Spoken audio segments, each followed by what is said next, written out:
Merong isang abuse na phrase sa mga maraming mananampalataya. Ito yung in Jesus' name. To pray in Jesus' name ay hindi nadadaan sa literal at verbal na kasasabi ng in Jesus' name na parang magical incantation. Na parang pag sinabi mo yung word na in Jesus' name, ay sinabi mo yung abracadabra, sinabi mo yung tralala, sinabi mo yung kung anumang magic word para matupad ang iyong kagustuhan o hinihiling. Ang pag-aaral natin ngayon, in Jesus' name, yan ang title. John 14:12-14. Kung hihiling kayo ng anuman sa pangalan ko, ito ay aking gagawin. If you ask for anything in my name, I will do it. And this is where the challenge really is. Kung anong ibig sabihin ng to ask in Jesus' name? Yun ba ay pag-ungkat lang ng pangalan niya na in Jesus' name? Sa ngalan ni Jesus, yung ba ang ibig sabihin ng to ask in Jesus' name? Kasi kung yun, napakaraming nang nabigo. Ang dami-dami na nila sinabing in Jesus' name, pero hindi natupad. So, meron pa na dapat tayong hukayin, halukayin, hanapin, abutin, nakahulugan to pray in Jesus' name. To pray in Jesus' name is to believe in and live by the teachings of Jesus. Hindi sapat na sambitin yung mga words na yon. Kailangan nananalig ka at nabubuhay ayon sa katuruan ni Jesus. John 14:12-14. Sabi ni Jesus, whoever believes in me will do the works I have been doing. So to pray in Jesus' name is to believe in Jesus, is to do the works that Jesus does. Luke 9:30-35. Two men, Moses and Elijah, appeared in glorious splendor, talking with Jesus. So Moses representing the law, Elijah representing the prophets. At ito ang nag-govern sa buhay ng mga ancient Israelites, the law and the prophets. So two men, Moses and Elijah, appeared in glorious splendor, talking with Jesus. A voice came from the cloud saying, "This is my son," referring to Jesus, not to Moses, not to Elijah. "This is my son whom I have chosen, listen to him." Biglang may lumitaw na dalawang lalaki na nakikipag-usap sa kanya, kay Jesus, sina Moises at Elisha, or Elias. May isang tinig na nagsalita mula sa ulap, "Ito ang aking anak, ang aking hinirang, pakinggan niyo siya." Si Jesus ang pakinggan, hindi si Moses or Elijah, hindi law or the prophets, but love. To pray in Jesus' name means to think in and live by Jesusness. Not by Mosesness, nor prophetness, when Mosesness and prophetness at times go against Jesusness. Sabi nga nung voice, "This is my son Jesus, listen to him." Huwag kayong makikinig kahit kanino kung ang sinasabi nila ay salungat na sa ipinahayag kong katotohanan through my son, my chosen vessel, Jesus. To pray in Jesus' name is to listen to Jesus. To think, act, behave, live in the way of Jesus. Malalim, malawak, mataas ang kahulugan to pray in Jesus' name, to ask in His name. Acts 10:4. Tumingin siya at takot na nagtanong, "Ano po yun?" Sumagot ang anghel, "Nasiyahan ang Diyos sa iyong mga dalangin at pagtulong mo sa mga dukha." Ito si Cornelius, na isang Romano, isang Gentile, pero ang dami niyang kabutihang ginagawa. At siya nananalangin sa Diyos kahit hindi siya member ng Jewish religion, kahit hindi siya member ng accepted religion sa Israel. Pero pinuntahan siya ng anghel.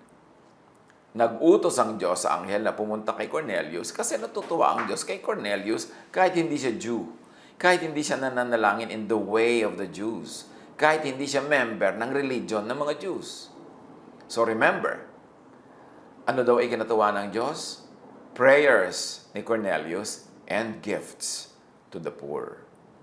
prayers with gifts to the poor. Hindi lang prayer, kundi prayer in Jesus' name. And in this case, what does it mean to pray in Jesus' name? To pray with gifts for the poor. Hindi yung pray ka ng pray, in Jesus' name ng in Jesus' name ka dyan, dasal ka ng dasal, pero wala ka namang gifts to the poor, to the needy, to the sick, to widows and orphans. Nasiyahan ng Diyos sa iyong mga dalangin at pagtulong sa mga dukha. Yan ang sinasabi ng anghel. Nasiyahan ng Diyos sa iyong mga dalangin kalakip ay pagtulong sa mga dukha. In other words, nasiyahan ng Diyos sa iyong faith, sa iyong acts of Jesusness, which really means your faith in Jesus. Kahit hindi personally na-encounter pa nitong si Cornelius si Jesus, naniniwala siya sa Jesusness for what Jesus stood for, which is love, care for the needy, and the poor, and the sick. So, kung hindi mo na-encounter personally si Jesus, katulad ni Cornelius, but you live in Jesusness, in the same idea, the same ideals of Jesus, it's the same as believing in Jesus.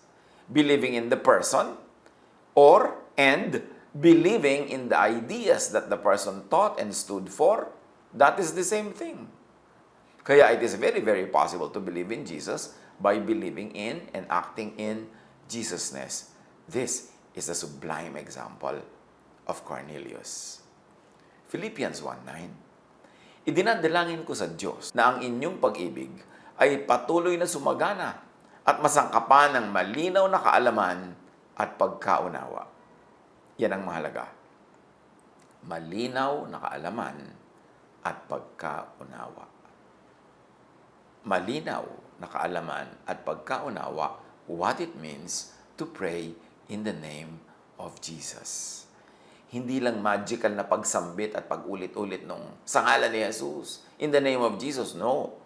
But to live in Jesusness. To live believing in Jesus. To live doing what Jesus did and does. To live in love. To live caring for those who need care. To pray in Jesus' name means to claim, imagine, and behave as if what is asked for had already been received. Kung talaga naniniwala ka kay Jesus, pinagpe-pray mo, naniniwala ka na tinanggap mo na yung sagot. Useless na mag-pray ka tapos nagdududa ka kung pinakinggan, nagdududa ka kung tatanggapin mo, kailangan na nanalig. 1 John 5:15. At dahil alam nating pinapakinggan nga niya tayo, alam din nating ibinibigay niya ang bawat hinihiling natin sa Kanya. Pero remember, to pray in the will of God. To pray in the name of Jesus. At bibigyan pa natin ng lalo pang paliwanag ang mga bagay na yan maya-maya. Mark 11:24, kaya't sinasabi ko sa inyo, anuman ang hingin ninyo sa inyong panalangin, maniwala kayong natanggap na ninyo iyon at matatanggap nga ninyo iyon. So remember this, tatlong tenses to, may past, present, and future. Kung ano man ang dinadalangin nyo ngayon, paniwalaan yung natanggap nyo na, past, at ito'y matatanggap nga ninyo, future. Siyempre, because God is timeless. Time naman is a human invention. Inimbento lang natin yung past, present, and future. God is. Hindi naman God was or God will be. God is. Time is. Convention lang yan. Agreement lang natin. Contract na may time. Pero wala naman talagang time. So, dapat nakakaunawa tayo ng prayer in timelessness. Luke 11:9-10. Kaya't sinasabi ko sa inyo, humingi kayo at kayo'y bibigyan. Humanap kayo at kayo'y makakatagpo. Kumatok kayo at kayo'y pagbubuksan. Sapagkat ang bawat humihingi ay tatanggap. Ang bawat humahanap ay makakatagpo at ang bawat kumakatok ay pagbubuksan. Yan ang pangako ni Jesus. Pero siyempre, ang pangako na yan, kailangan maunawa in the frame of true faith, of believing in Jesus, in the real sense of believing, to live in Jesusness, to live expectantly, and to believe without doubt. Pero siyempre, yung belief na yun, nakabase din yun sa knowledge, sa understanding, sa wisdom. Hindi yung naniniwala ka basta na paghihimalaan ka, tapos pag hindi ka pinaghimalaan, magtatampo ka sa Diyos. Kailangan may basis yung paniniwala mo. Ginagawa mo ba what is practical? Dumadalangin ka na paghimalaan ng Diyos na manalo ka sa isang karera. Pero ginawa mo ba yung mga dapat? Nag-practice ka ba? Kumain ka ba ng tama? Sinanay mo ba ang iyong muscles? May muscle memory ba yan sa pagtakbo? Sinanay mo ba ang sarili mo sa terrain, sa temperature, sa klima, ng oras ng takbuhan? Ay, yung tunay na paniniwala, may practical yan nagawa. Hindi lang naniniwala, tapos hihingi ng himala. Tapos pagka hindi ibinigay, magtatampo. Yung mga tunay na himala, actually, ay himala sa pagkaunawa natin kung anong dapat gawin para in a practical, personal, private, and material way, matanggap natin yung ating hinihiling. Hindi magic. Ang dasal ay hindi nadadaan sa kauusal ng in Jesus' name na parang magical abracadabra. Napakarami na nating nakikita niyan. May magpe-pray, Lord, pagalingin niyo po si ate in Jesus' name. Sabi ng mga katabi, sa ngalan ni Jesus, amen po, amen po. Sinasabi ng mga tao, hindi masamang sabihin yan kung taos puso. Yung pagka sinabi na pagalingin niyo po itong nanay namin sa sakit, pag sinabi mo in Jesus' name, ibig sabihin, nagbigay ka ng pera pambili ng gamot, nagbantay ka at nag-alaga. Ibig sabihin, patuloy kang nagpapakain sa kanya ng masarap. Patuloy na nililibang mo siya para ang kanyang emosyon ay sumaya. Pagka sinasabi mong, I pray in Jesus' name na pagalingin niyo po, Panginoon, ng nanay ko, ang prayer in Jesus' name may katumbas na ginagawa mong praktikal to live in Jesus' name. So, tumutulong ka ba sa pag-aalaga? Nagbibigay ka ba ng makakain, ng gamot? Pinapaganda mo ba yung environment para siya gumaling? Doon ka palang may karapatan magsabing in Jesus' name. Pero pag wala kang ginagawa, kahit may kaya ka namang gawin, hindi ka tumutulong, yung ginagawa mong magic, abracadabra, yung word na in Jesus' name. Pag kami nag-pray na, Diyos ko, pumasa po sana ako sa exam. Tapos sabi mo, in Jesus' name. Pero hindi mo naman siya nire-review. Hindi mo tinutulungan, hindi mo tinuturuan, o hindi mo binibigyan ng allowance para makapag-review. Hindi mo binibigyan ng oras para makapag-review. Useless yung in Jesus' name mo. Maraming ganyan, puro in Jesus' name. Lord, palaguin niyo po ang aming negosyo in Jesus' name. Pero, nagsisikap ka ba? Pinag-aaralan mo ba ang bagong skills? Are you studying the competition and how to survive? Ginagawa mo ba ang best effort mo para meron kang best service, meron kang best equipment? Tapos pray ka ng pray na in Jesus' name. Paunlarin niyo po ang buhay ko in Jesus' name. Anong ginagawa mo? Tatamad-tamad ka, tutulog-tulog ka, tapos in Jesus' name? Useless. Kaya maraming gumagamit ng pangalan ng in Jesus' name na yan na nabibigo. Tapos sa Diyos nagtatampo. Meron naman, talaga naman na physically, ang karamdaman ay sinabi na ng science, sinabi na ng doktor na talagang dumating sa case na hindi mo na pwedeng improvein. Tapos magpe-pray ka in Jesus' name, humihingi ka ng himala. Well, pwedeng may himala. Pero bihira yon. Kadalasan, para kumilos ang kamay ng langit, para ibigay ang hinihingi mo, may ginagawa ka rin dito sa lupa. Thy will be done on earth as it is in heaven, pero kailangan I live in the name of Jesus by faith in Jesus. Kung napalagay ka sa isang sitwasyon na nagkaroon ka ng napakagrabing sakit, napakagrabing karamdaman, na sinasabi ng medicine, sinasabi ng science na halos irreversible na at halos imposible nang masolve, kailangan matuto tayong tanggapin yun. Kasi yung naging pamumuhay natin was not in Jesus' name, was not in accordance with God's will. Kung tayo naging pabaya, sumuong tayo sa mga sitwasyon na pwede tayong malagay sa panganib, tapos nagbunga yun ng mga karamdaman na halos ay hindi magaling-galing at hindi magamot-gamot, huwag tayo magtampo pag hindi tayo pinaghimalaan. Kasi umandar ang natural law. May law of gravity. Lumagi ka sa lugar na pwede kang mahulog, nahulog ka, nabasag ang iyong ulo, malaki ang nawala sa iyong memory, tapos hihingi ka ngayon ng himala, pero na-impair na yung mga brain o mga brain cells, well, pwedeng may himala. Hindi yung pwedeng tanggalin, may possibility nun. Pero, slim yun. Mas malaki ang chance na aandar ang natural law na may cause and effect, yung naging effect ng cause, yung naging sakit dahil sa nangyari, ay kailangan mo na ngayong tanggapin at pagtiyagaan habang buhay. Although pwede ka humingi ng himala, pero kasabay ba ng ginagawa mong himala? Nag-exercise ka, kumakain ka ng tama, nagpapatherapy, nagpapagamot. Well, ginagawa mo ang humanly possible, that means praying in Jesus' name. But still, the result is up to God. Huwag tayo magtatampo ano man ang maging bunga, lalo kung ito ay effect of a cause. Na alam naman natin na may nagawa tayo, sinasadya man o hindi, may napuntahan tayong sitwasyon, sinasadya man o hindi, na malalagay sa panganib ang ating kalusugan at ang ating buhay. Continue to pray, continue to believe, do what is practical, but still, accept God's will kung ano ang sagot sa ating prayer. That is also what it means to pray in Jesus' name. If we pray according to His will, He hears us. Ang tanong ng iba, ba't po hindi ako gumagaling? Hindi ba according to God's will na gumaling ako? Bakit hindi niya gawing will na gumaling ako? Tuloy, hindi ako gumagaling. But God's will is best expressed in nature and natural law because God is the author of nature and natural law. So, kung may na-break ka na God's law noon, na-break mo ang natural law at naging bunga ngayon yung karamdaman mo ngayon, yan ang masasabi mong nangyari sa akin to according to God's will.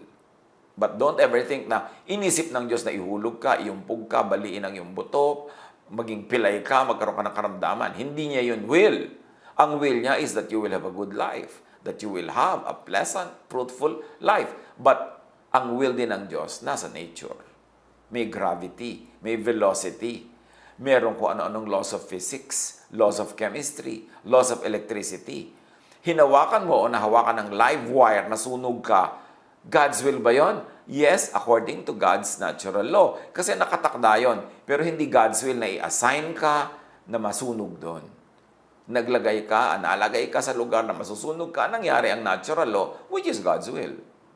Ngayon, miracle kung nag-intervene ang Diyos na sinuspend niya ang law of electricity, ang law of physics, para ka wag masunog, yun ang miracle. Pero kung natupad lang yung dapat mangyari according to natural law, bunga ng iyong kapabayaan o ng iyong innocence o isang tinatawag na time and chance or aksidente, yun pa rin ay God's will.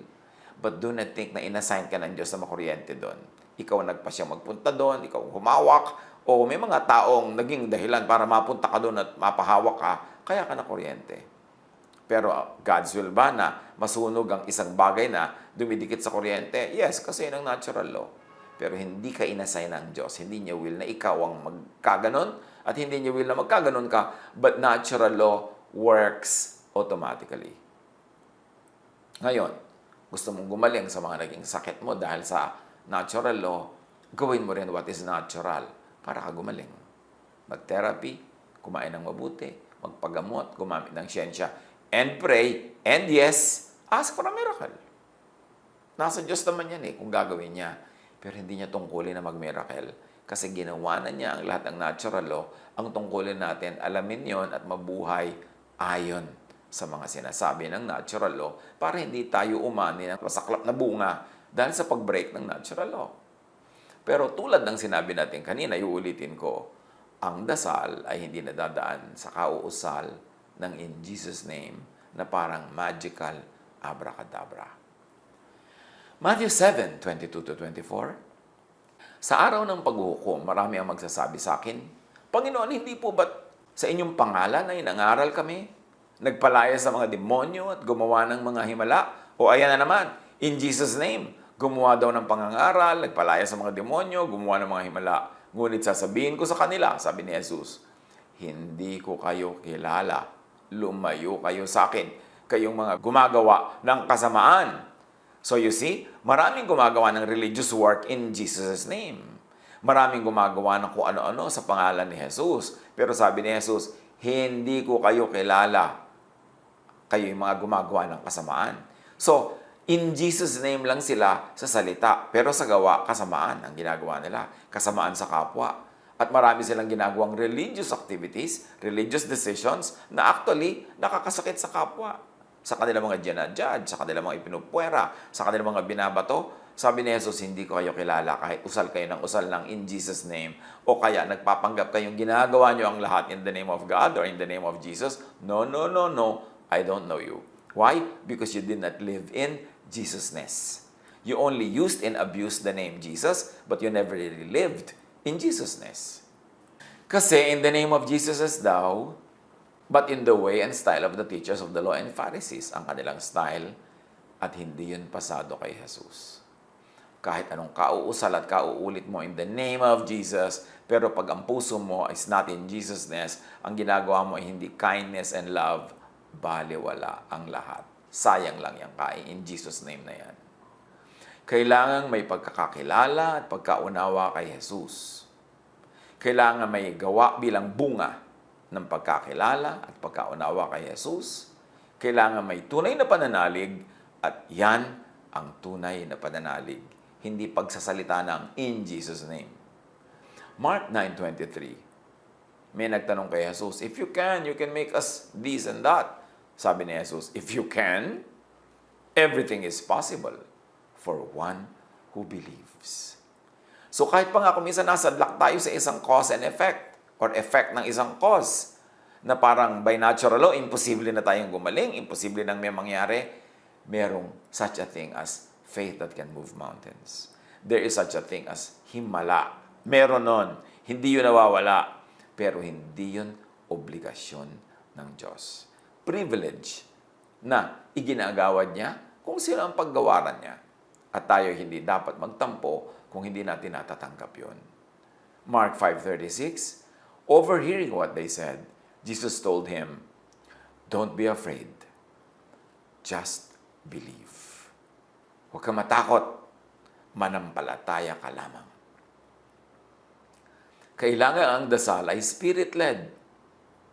Yung talagang nagbubunsod sa iyo ay yung espiritu, hindi lang yung desire, hindi lang yung personal want or personal need. Meron talaga dapat spiritual conviction to pray para tumalab ang prayer. Romans 8:26, ganon din naman. Tinutulungan tayo ng espiritu sa ating kahinaan sapagkat hindi tayo marunong manalangin ng nararapat. Kaya't ang espiritu ang namamagitan para sa atin at dumaraing sa paraang hindi natin kayang sambitin. Yung spiritual prayer na napakalaking hiwaga sa marami up to now. At talaga namang napakahirap unawain kasi nga, it's a very deep spiritual matter. Pero malinaw ang sinasabi, the Spirit intercedes for us with moans, with sighs, too deep for human words. So ipanalangin natin na mag-intercede para sa atin ang Holy Spirit, pero huwag nating imbentuhin na ang Holy Spirit ay nasa atin at kung ano ang pinagsasasabi natin na sinasabi natin, sabi ng Spirit, yung pala, gawa-gawa lang natin. Kailangan talaga totoo na galing sa Espiritu. Kailangan ayon sa kalooban ng may likha ang panalangin tatalab. 1 John 5:14-15. May lakas loob tayong lumapit sa Kanya dahil alam nating ibibigay Niya ang anumang hingin natin kung ito'y naaayon sa Kanyang kalooban. At dahil alam nating pinapakinggan nga Niya tayo, alam din nating ibinibigay Niya ang bawat hinihiling natin sa Kanya. This is another gray area, an exciting, challenging area in fact, kung ano yung naaayon sa kalooban ng Diyos. Pero dapat nating unawain na hindi lahat ng kalooban natin yun ang naaayon sa kalooban ng Diyos. Hindi yung ayon sa kalooban natin ang matutupad, kundi yung ayon sa kalooban ng Diyos. Minsan, magkatugma ang kalooban natin at kalooban ng Diyos. Pero minsan din, hindi. Dapat ang malalim na panalangin, pangunawa at pananalig para magagap natin kung ano ba talaga ang kalooban ng Diyos in spite of what we want. Or because of what we want, what does God really want? It takes a lot of deep spirituality to realize, to discern, and to accept that. At yan ang hiwaga, yan ang mystery ng ating faith. Hindi lahat kayang ipaliwanag ng salita o ng karunungan o ng logic. So how to know God's will? Hindi siguro natin kayang alamin lahat ng God's will, pero meron tayong kayang alamin at meron tayong pwedeng gawin para dumami ang possibility na ang alam natin na will of God. Yun na nga. 1, know Scripture. But, filter all Scripture through Jesus. Because Jesus is the incarnated Word of God.